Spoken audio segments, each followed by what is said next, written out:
كذب قال بل سولت لكم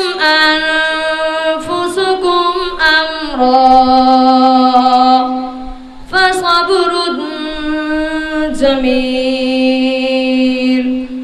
والله المستعان على ما تصفون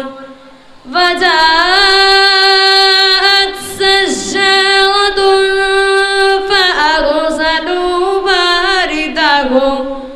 فأرسلوا باردهم فأدلى دلبه